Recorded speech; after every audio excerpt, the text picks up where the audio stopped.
Our second session today will be delivered by Ms. Amal El Alami, the former brand coordinator of United Nations ITU. I'd like to invite her to deliver her presentation. Thank you very much for accepting our invitation and to be here today. Thank you very much.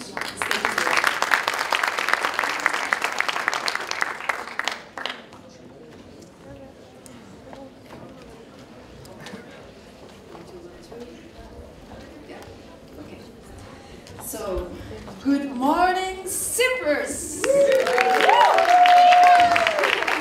Let's wake up a bit, right? So, private versus public, aka government. In your corners! So, why did I choose this topic? Basically, I chose this topic because for the past few years, I've been working for various range of companies. Advertising agencies, private banking, public services, and even retail.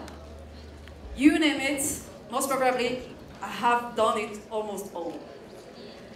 So I'm a creative, and as I guess any creative, I love diversity. But above all, I love challenges. So I guess that's most probably why I end up working for ITU.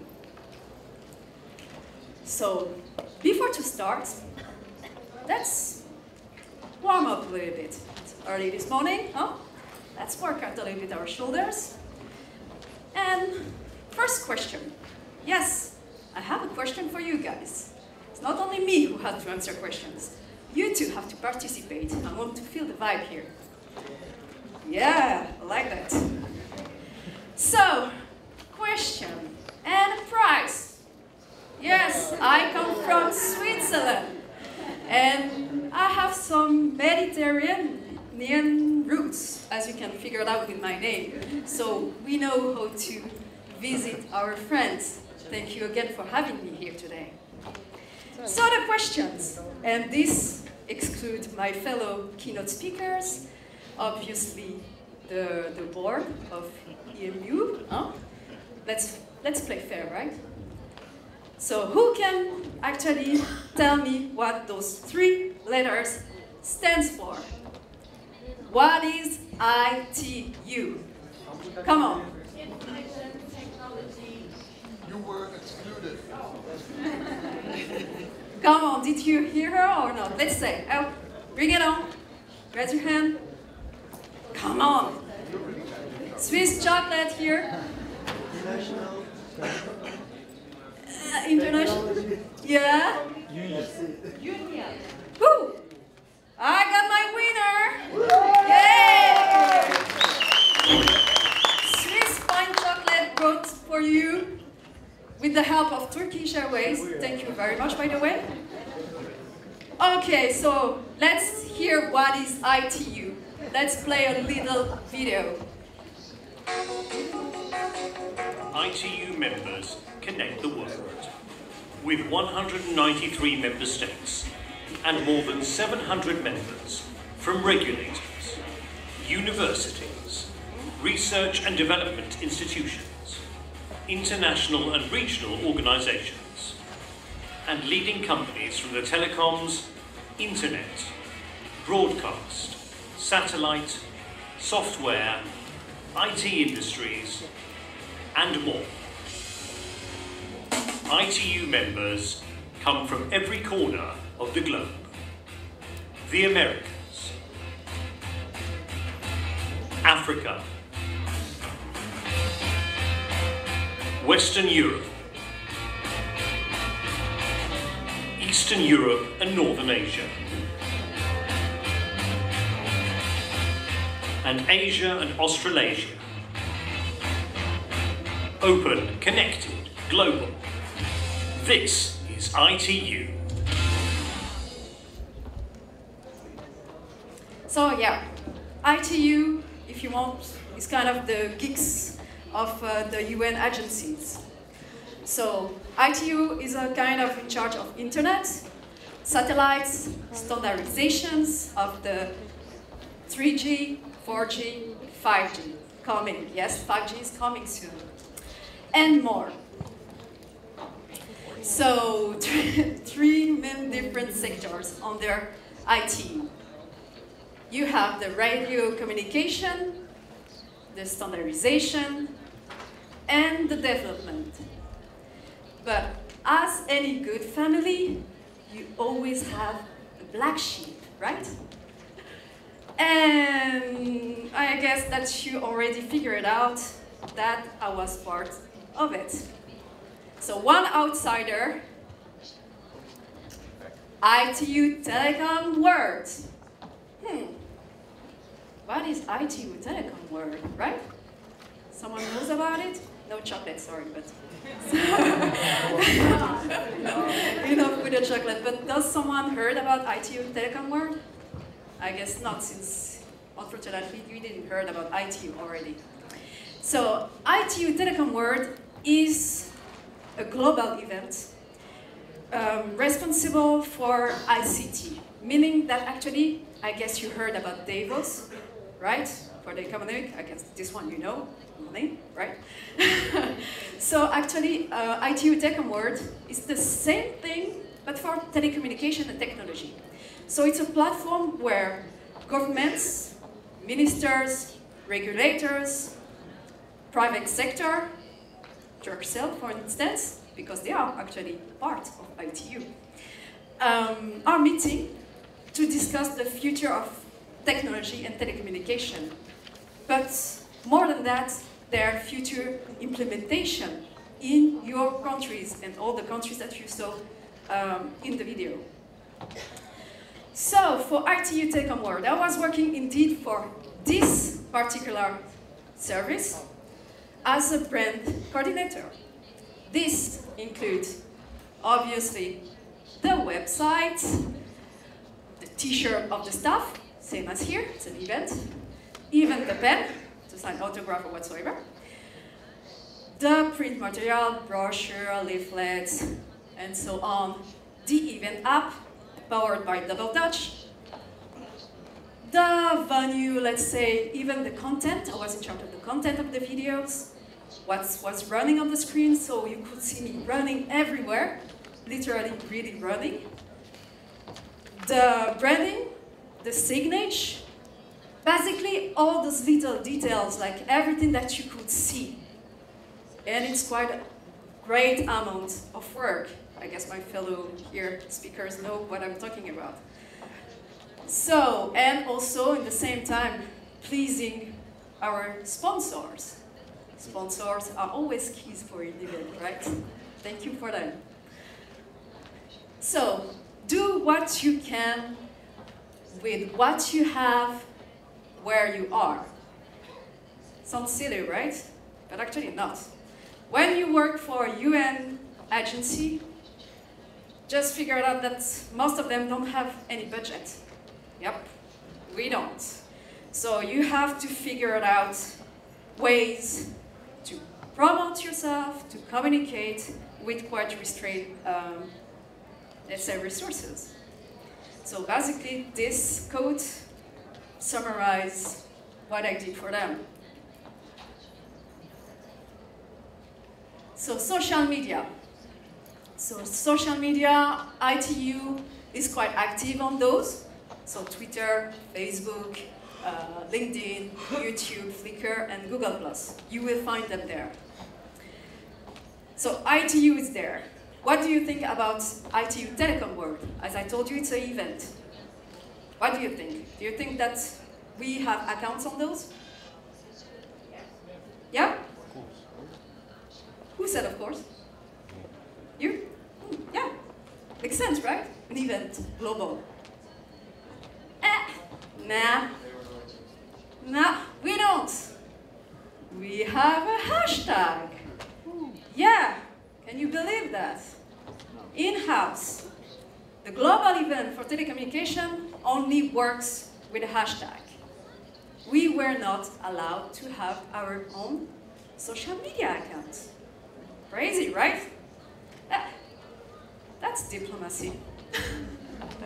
You have to make it work. So how to make it work with the hashtag? I might not have all the answers, but certainly I did try. So, Twitter. This, whoopsie. Sorry, go back, go up. Here we go, sorry. So Twitter. Before I came to ITU, they were tweeting only text. Almost no images, nothing visual. And that's a basic for social media. I mean, you can't just tweet text. I mean, nowadays, no way. You need visuals. You need to be attractive for your audience. They need to see what you're talking about.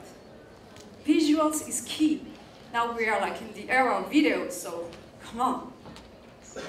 So back in the days, like it was when, I think in 2014, it was kind of the rise of big data. Everybody was talking about big data. Even the ones who didn't understand it, they wanted to be part of big data. Yeah, that's a trend.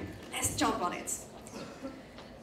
So during the off season of the event, you know, you have the big time, like when the event is occurred, but then the event is finished. I mean, so what do you do during that time?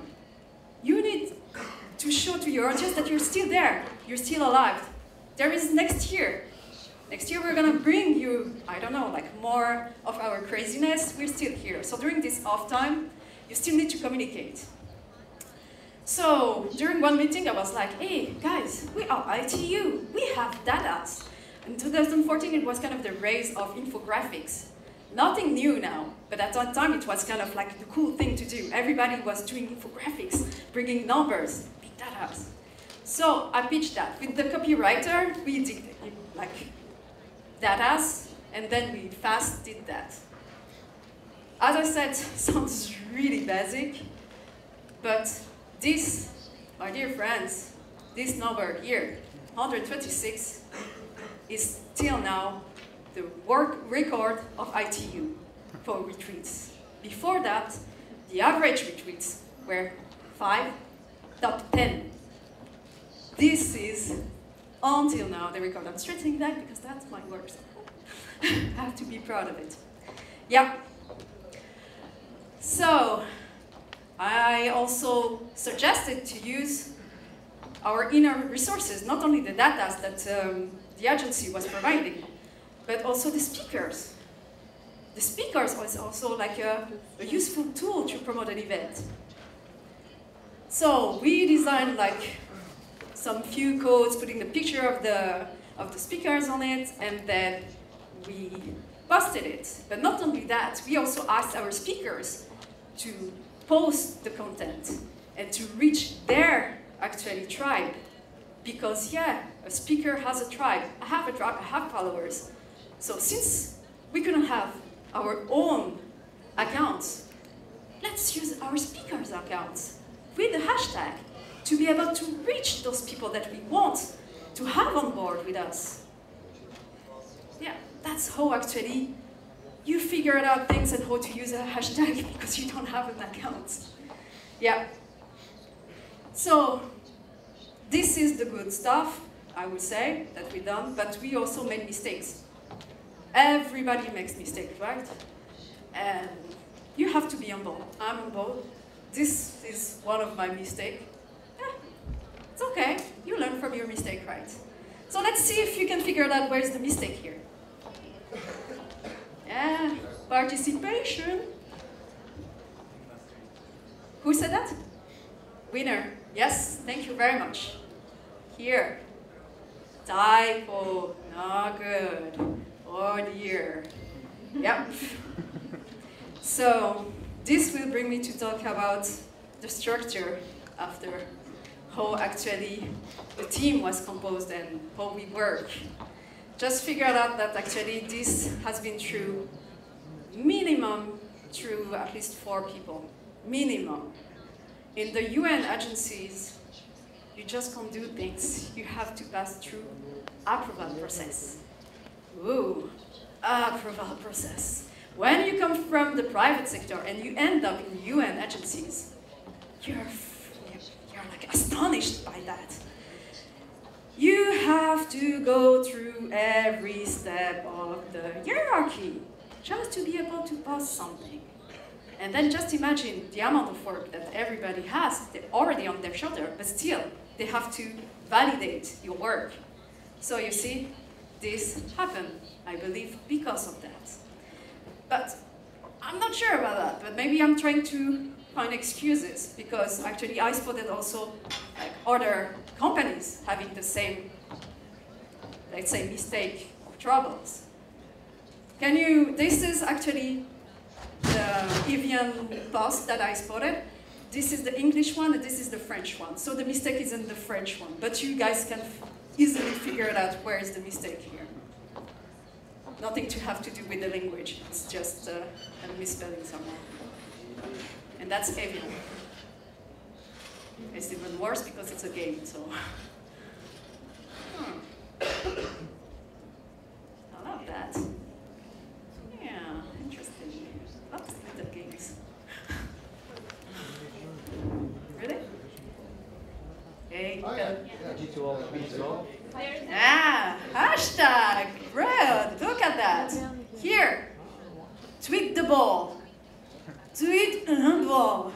And look at the image. 2T, 1T here. That's a game. Means that if you want to win something, should you follow this or should you follow that? And mostly people will actually copy, paste this thing, because that's an image, that's the text. So, mistake. So I'm quite happy that we did the same, but at least ours was less problematic, I would say. So as I said, in our case, I would blame it on the approval process that is quite heavy on our shoulders. So different structure, definitely, if I have to compare the private sector and the public or governmental ones. So private sector usually are composed with shareholders, board members, and you. I mean, you guys matters for them, right? For, let's say, governmental and public services, you have member states, private members, elected officials, donors, and more. The list is unbelievable. So when you do social media or any digital communication, what is interesting is to be fast, to be quick, right? To have fast answers. Azra yesterday mentioned that. That is a key factor. But when you have, oopsie, you have to go through all these people, your news is already passed. And literally, for ITU, I have an example.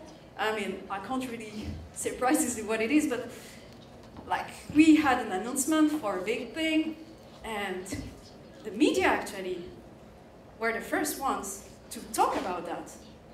We didn't even have the time to address the news ourselves because of the process. Like, your boss of the boss of your boss of the boss of the boss or your boss of the boss has to read the freaking text before to be published. Insane. Yeah. So basically, many people to please. Yeah, godfathers. Every step of the hierarchy.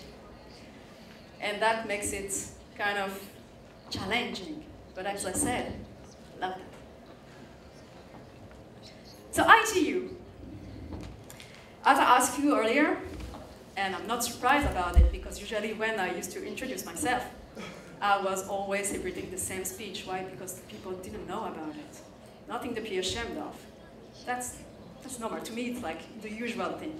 But it should not be, especially in this era. It's the digital era, for Christ's sake, so you guys should know about who is ITU. To me, it will be logical. So, is it because diplomacy somehow is boring? Maybe. At least maybe for you, but not only. Sometimes even for them. That's actually in the French parliament. Yeah. We have that in the Turkish parliament as well. Sorry? We have that in the Turkish parliament as well. Yeah, actually, I googled that and I found that everywhere. China, like I was like, okay, everybody's sleeping at some point. So yeah. I think the record goes to the Korean part because many videos. Yeah. Korean part. Yeah, but it's quite lame actually. You've been taking a picture. Try the Taiwanese or the Russian one, Cuba. Yeah. You see a lot of fight, peace fighting. That's more exciting. Yeah, right. Yeah, and it can In your go. corners. Yeah, in your corners, exactly. I like that. And we can take bets. So yeah, it's gonna be good. Okay, whatever. So actually, the truth is that at least for now, you are simply not part of ITU's target group. ITU's target group is actually focusing on the ones that I just mentioned before. Member states, to please all those godfathers, the private sector, all those guys, but not you.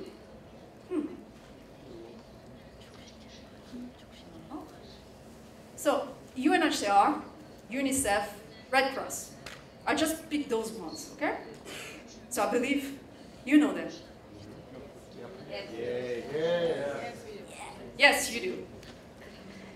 Why? Because apparently you know only the ones who are asking for your generous contributions.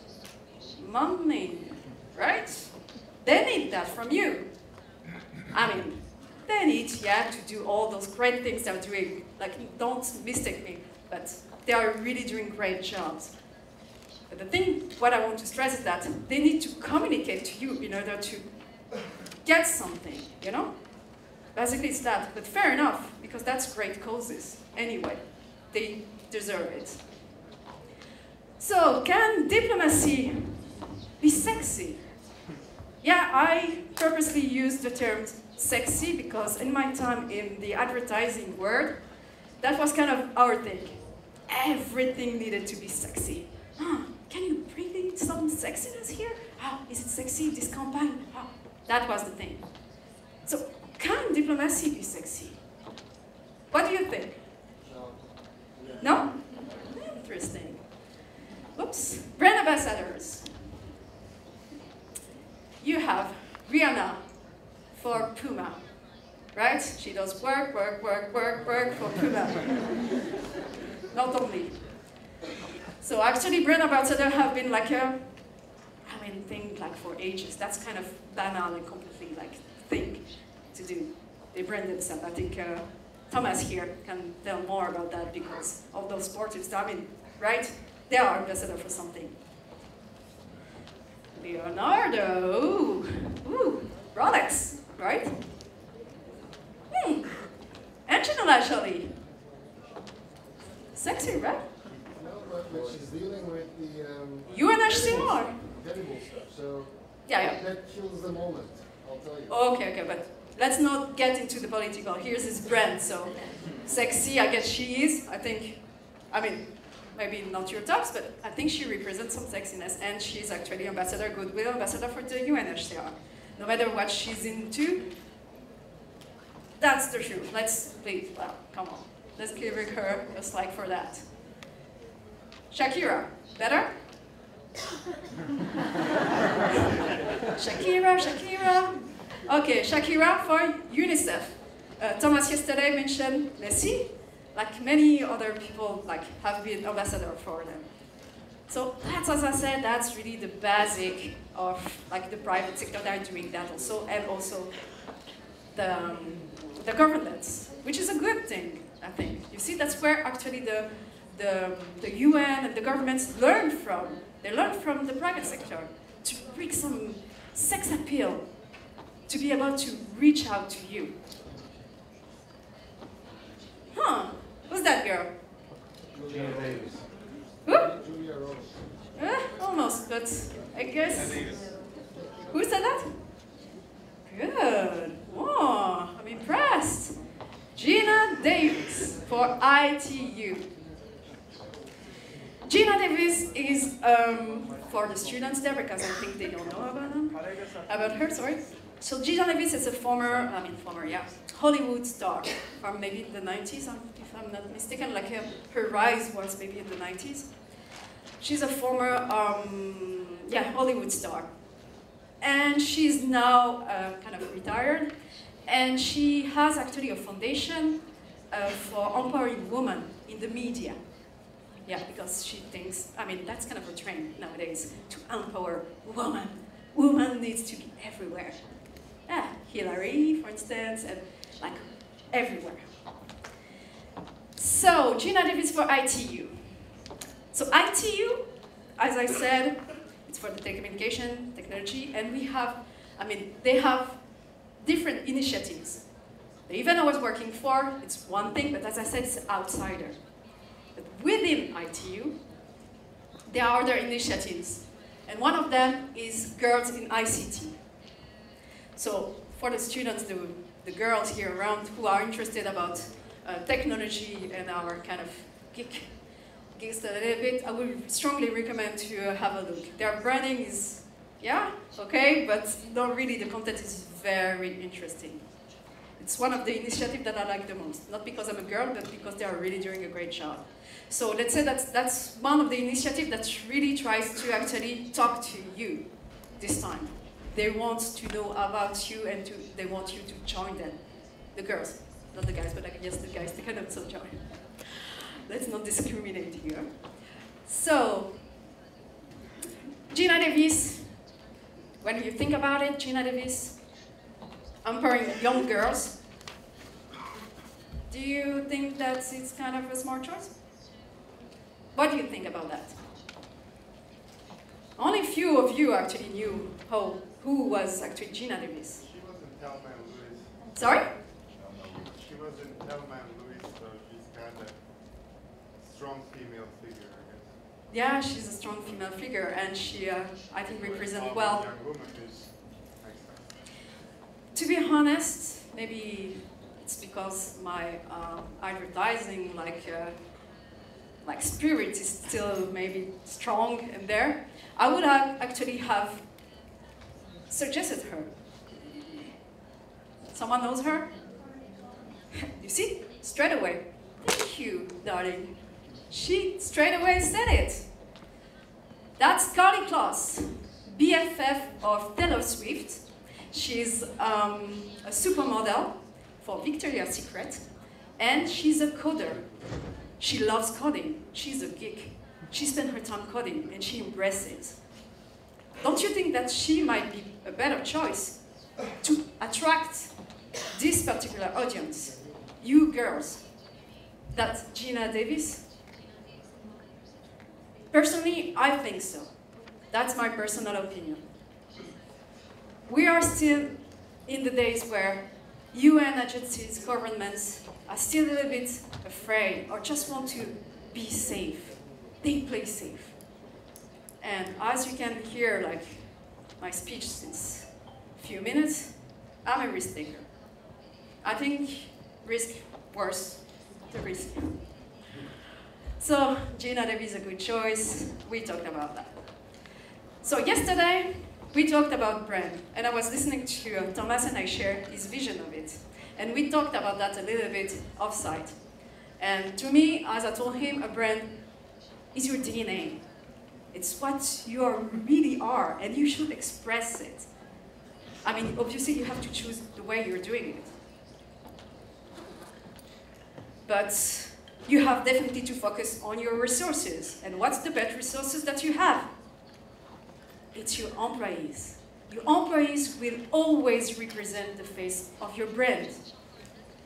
And that's where actually Martin came along yesterday, showing us great case studies where this brand, this Dutch brand, was embracing the employees. And that's sometimes, what is kind of lacking in all those UN agencies, that you lose actually this kind of social figure, right? They seem to be like, I don't know, like unreachable, right? We don't really understand what you're doing. So that's something that actually I would like and I would love them to embrace more. Surprisingly, when I did my presentation, I checked ITU YouTube channel. And I was really glad to see that this year they actually took on board employees. Those women actually are working, and some of my fellow ex-colleagues who are there. That's actually linked to the initiative I just told you about, to empower women in this field, because, let's say, gigs, technology, engineering, that's a man thing, right? But no, there are many women involved in that. And yeah, they have their say. So basically, should public and government do as private? Let's open the discussion here. What do you think? There is no bad or right answer. Just go with the flow. What do you think? Yes? Why not, depending on the issue? What did you say? Why not?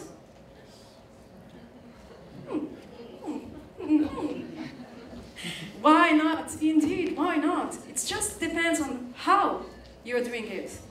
That's all. We have so much to learn from the private sector. And as I said, we should not fear it. Just implement, tests. Everything's about tests. Social media is about tests. Branding is about tests too. I mean, if you know who you are, just try to express it. You can make mistakes.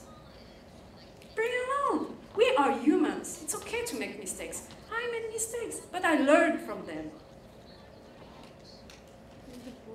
Yeah, as I said, there are definitely lessons to be learned from the private sector and to implement that in the governments. And that's something that I really enjoy, because that's where I find the challenges.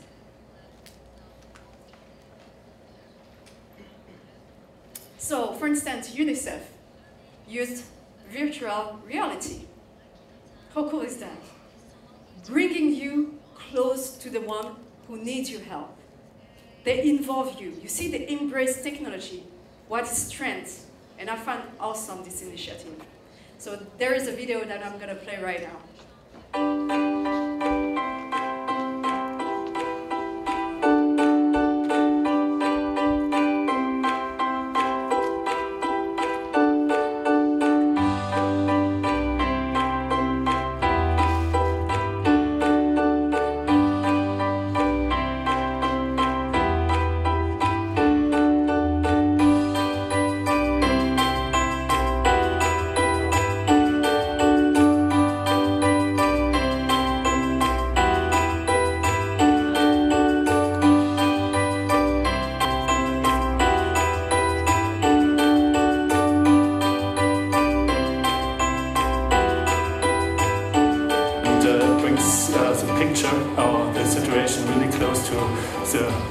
West side of the world. Great experience, but I think it's too hard to see how the people suffer and how we think we suffer, but we don't. It was kind of like getting off a plane, being there for 8 minutes, and then getting out of there. Once you see the video, it really makes you think what's actually going on.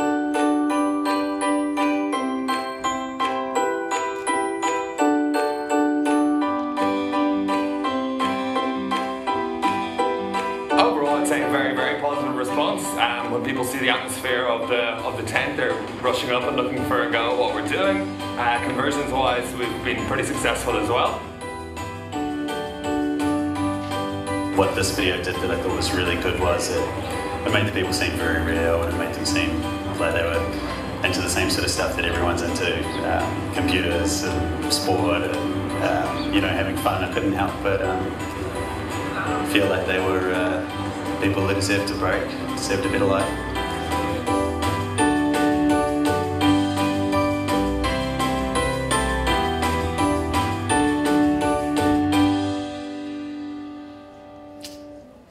Yeah. So I think technology and VR definitely is going to change things, and I find it incredible that they did that. Definitely a good initiative. So basically, the summary is that, yeah, private, government, public are definitely playing the same game, but not on the same field, right? You can quote me on that. So, different imperatives are actually kind of the main difference. Yeah, Frankie, definitely. There is a hidden game that most of the diplomats can maybe figure it out, and that's also something that you have to go with the flow. That makes actually work, let's say, challenging as well, because it's still politics, and politics matters. And that's what's actually slow most of those UN, NGOs in their actually practices. I would say that's the main difference with the private. You don't have that. So, actually, I would summarize a little bit. So, to me, empower your staff, it's a must. Private, governmental, you need to empower your staff. If I was working still for ITU, I would have come here. As a UN staff, you're not allowed to address and give your opinion. It's not allowed. You have spokespersons, and their job is to do that. It's fine. It's fine. But sometimes you have savvy employees in the organization that know more about some topics than actually the spokesperson, and maybe has an audience around it, you know, a tribe. Already this person is a kind of ambassador, a specialist in his field. Take advantage of that. Now, policy, rules, regulations. Cannot. Reduce the approval process. As I said before, I know it sounds silly, but really, the machinery is from the dinosaur. It's quite prehistoric, and nowadays, you can't waste time. As we said, time is money, right? So definitely, it has to go faster. Definitely, this is like something that it has to change. Reach out to your audience and tribe. That sounds also very basic, right? But as I said, you're also the audience of ITU. It's a UN agency, for Christ's sake, so you should know about it.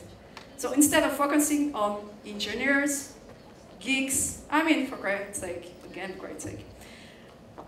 Geeks is a trend right now. So not only focus on the ones that you feel safe to communicate with, wider a little bit your audience. And the next generation, you are the next generation.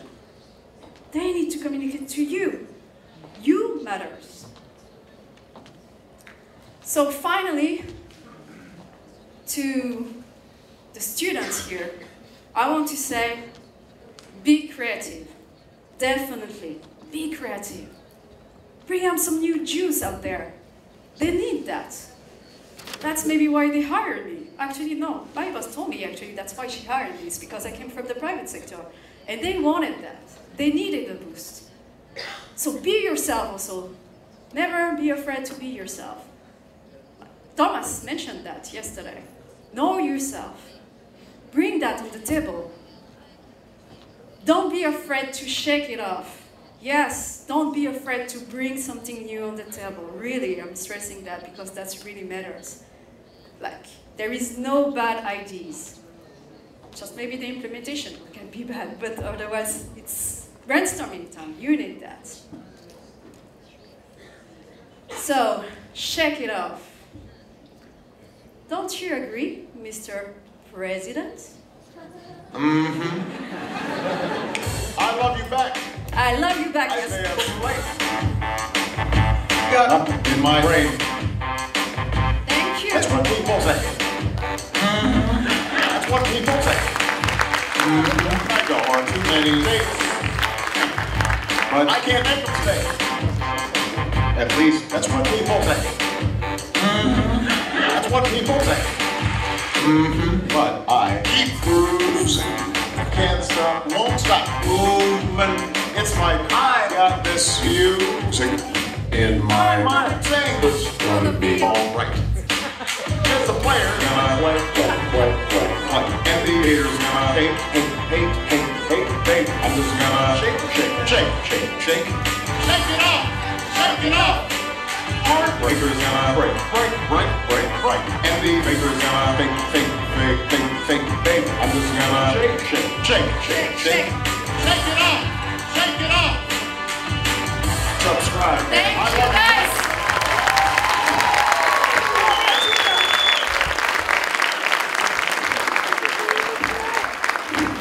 We have a celebrity here. Thank you very much. Thank you.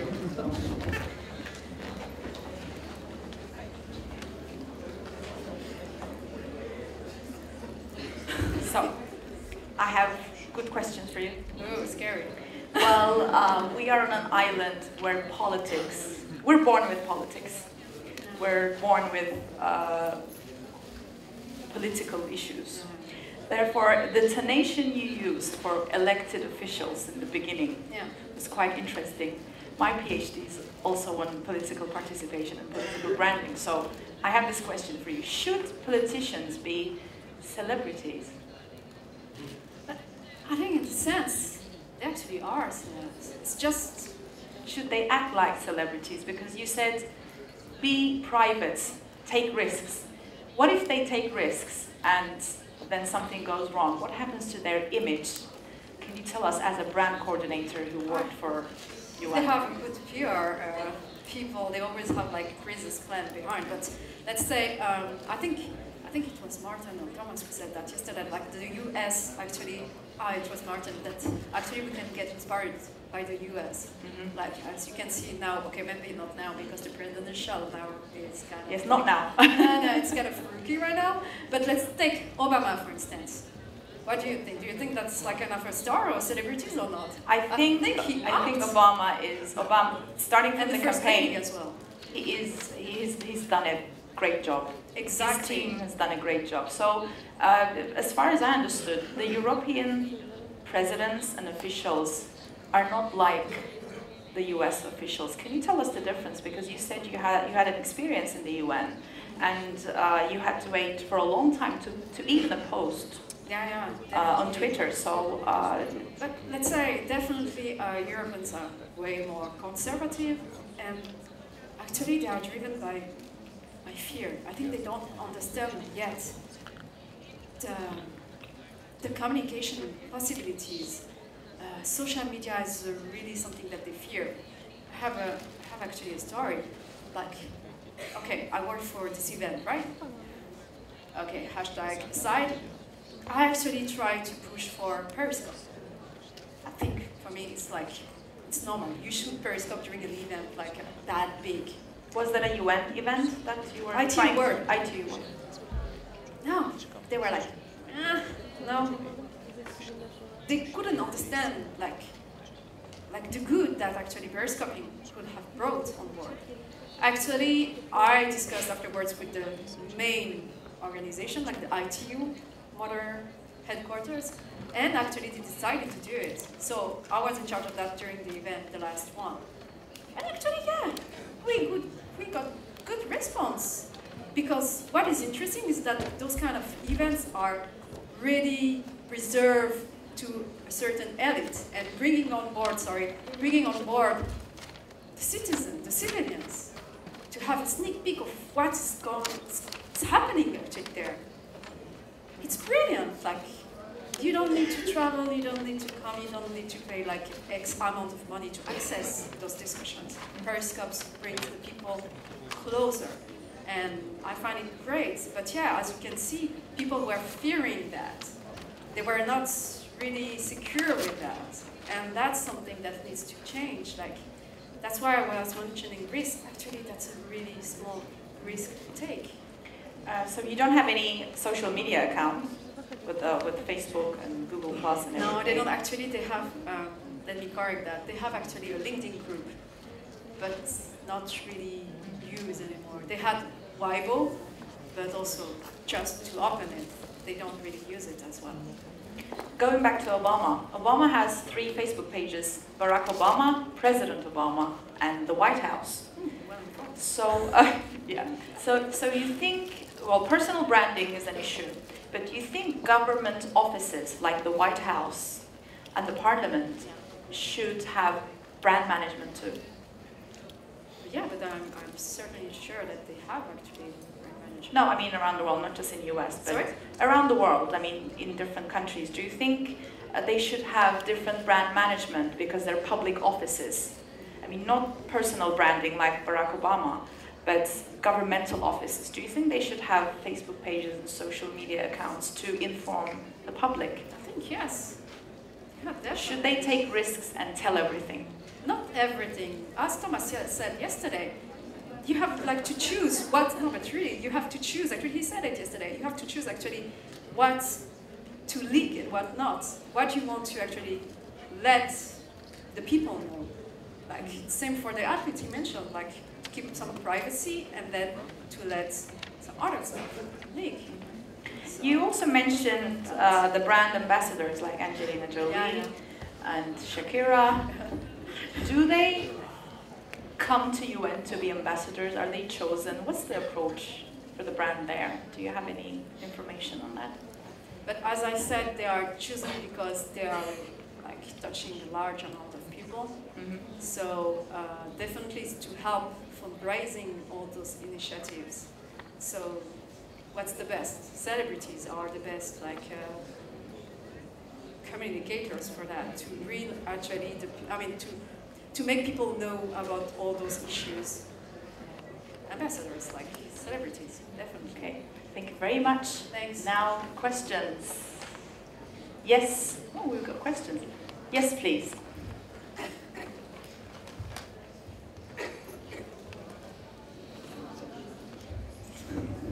Thank you for the presentation, and you do look really pretty. Sorry? You do look really pretty. Thank you. Okay, so ITU, one of the main things is committed to connecting the world. So as a part of the UN, what kind of contribution do you have to connect the poor parts of the world, because they do not have enough funds and resources to attend your conference overseas? So how do you connect them with all the private or the public sector which you mentioned? How actually emerging countries are coming to ITU to discuss that, you mean? Not the emerging countries, the poor countries, like let's say the sub-part of Africa, don't mind, but they do not have enough resources to fly to one of your conference, and they do not even have technologies to connect with each other. So how does ITU connect them as Sorry, so actually the event is, the event I was working for is actually aiming only regulators and ministers. So those people definitely come. We had like a good representation of African countries. Actually, a lot of them came. Uganda, Nigeria, Tanzania. They were all represented there because actually emerging countries, we use actually the terminology of emerging countries. It's quite a niche, really. Like so many things is happening now over there. We talked about India at some point, I don't remember when, but yeah, those countries matters a lot. So definitely they are part of the discussions in this event. Definitely, I can tell. I didn't bring the pictures, but they are there. Next time, thank you. Thank you. Yes? We had another question there. Yes? Yes, yes, please. Thank you for the inspiring speech, motivation speech, and giving me the privilege to shake any creativity I have in me. But from the beginning of the speech to the end, you never told us the meaning of ITU. Oh, you didn't.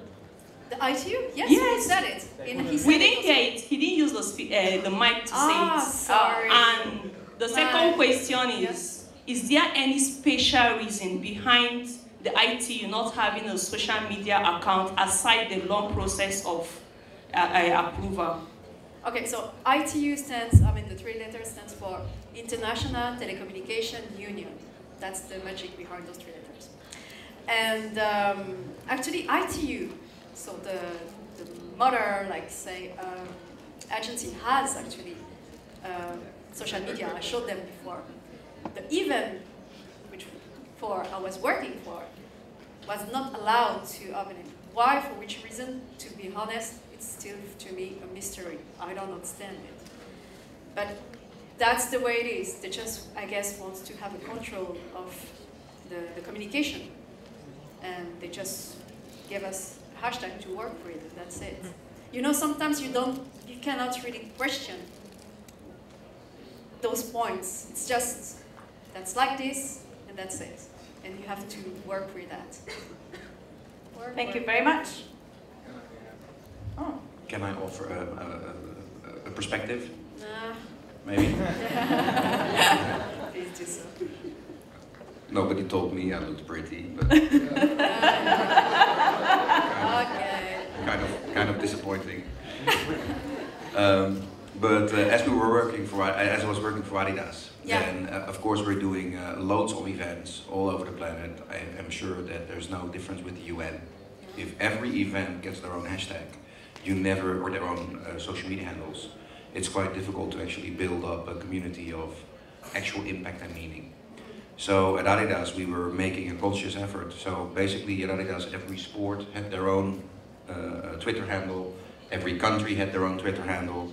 So you end up with basketball in China, you end up with hockey in Finland, and you end up with volleyball in Bolivia. And all these small communities all need to be managed.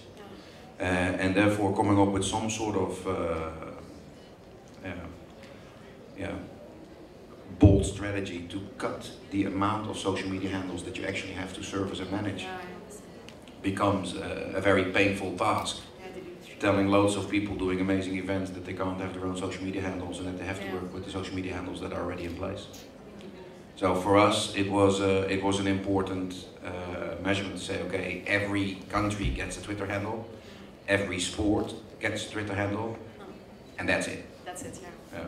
So yeah, that was another point. But as far as I understood, she wasn't allowed to do so, or the team wasn't allowed to do so. To open individual events, no. Country, yes. The sport, yes. Oh, maybe country-wise. I think we had another question. Yes, please. Thank you for the presentation. My question, I want your opinion. You showed us UNICEF uses popular celebrities as ambassadors, and they do some kind of adverts to encourage people to donate. What do you think? Do you think they should take all this money they use to pay ambassadors using adverts to channel into what they are doing? Or do you think they should keep doing adverts, spending money, channeling money toward adverts for people to donate, or use those money they would have used for advert to channel into what their cause? I mean, yes, advertising definitely costs money, let's be honest, definitely. But would you like them to end up like IT when I ask you guys the question? We are not talking about an organization, that's initiatives that they are doing. They are helping people. So definitely, I think sometimes you need to invest to get like back something, you know what I mean? Like you need to give something in order to receive something. So definitely I think they are right. They have, that's exactly what I would do. I mean, invest in that to be able to actually show the world what's happening. Like for instance, the example that I give with the VR. I think that's amazing. Like it's really bringing people into another dimension. Like I tried it actually.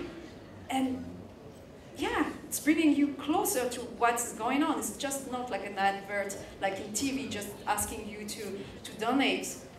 No, it's really like bringing you down to what those people, like refugees for instance, are living. Definitely, I think it worth the price, definitely. Thank you. Yes, please.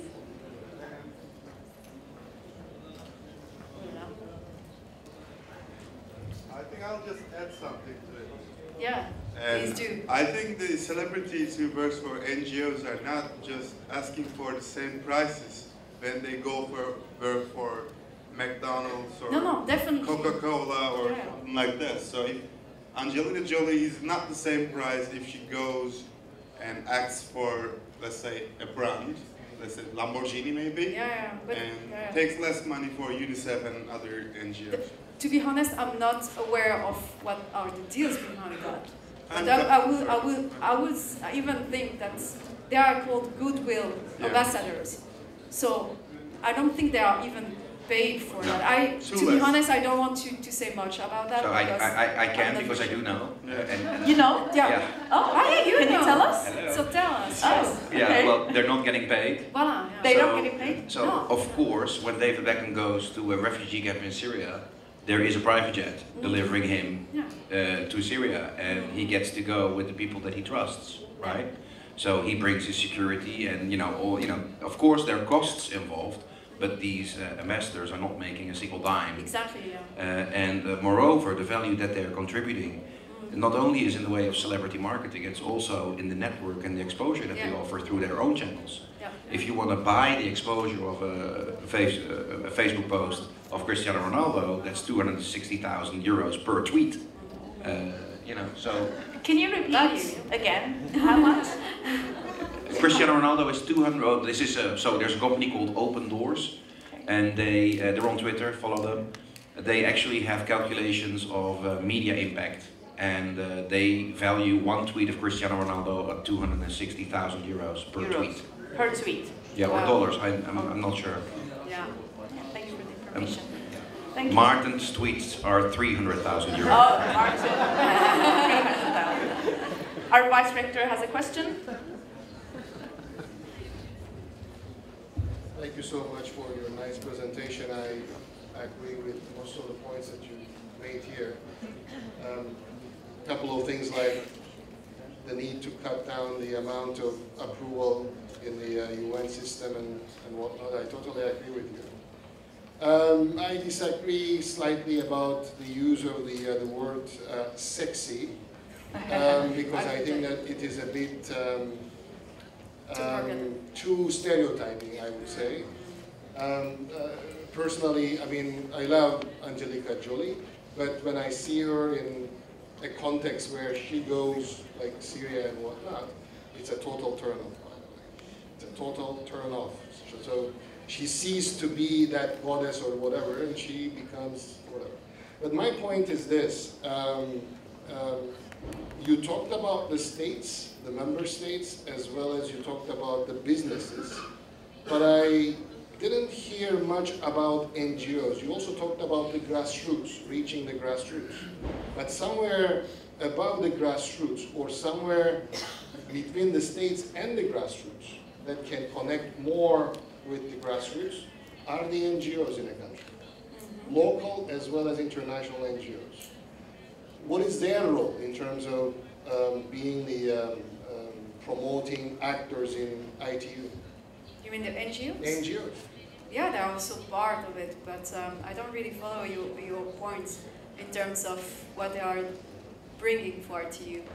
What do you mean? You mentioned in your presentation the member states. Yes, member states. You talked about international companies. Yeah. And you talked about grassroots, meaning people, or lack of reaching common people, grassroots. Yes. But you didn't talk about NGOs.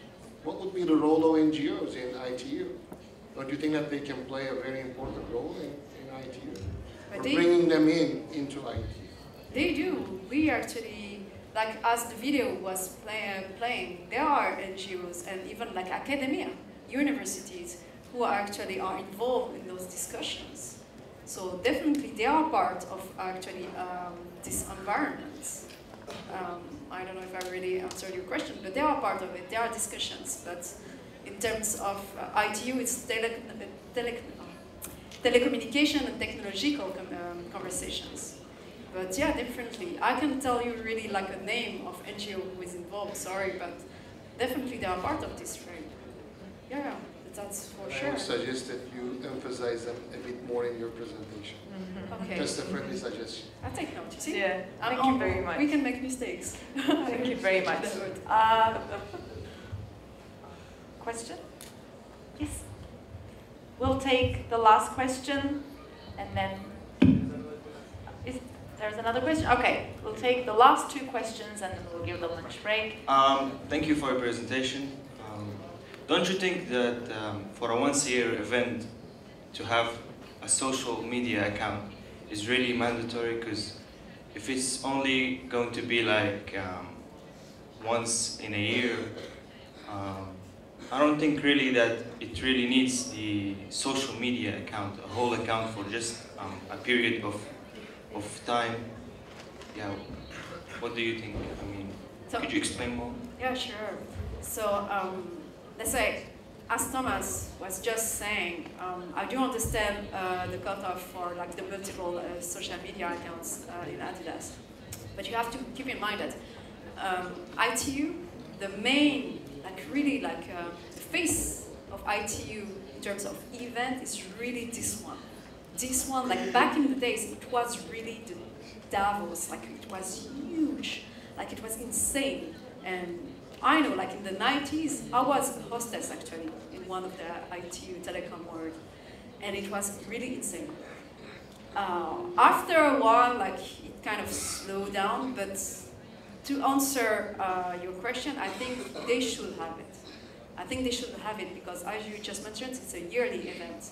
But the thing is that when you do that kind of event, if you want to reach the level of Davos, you have to provide content yearly, all the time. Even I said, like during the off season, you have to be there. You have to show presence. So I would actually think that they deserve actually their own channels. That's my personal opinion. Thank you very much. Okay. Amal, thank you very much for accepting our invitation to be here today. It was a great presentation. I'd like to invite our Vice Rector, Professor Dr. Ahmed Sezen, to deliver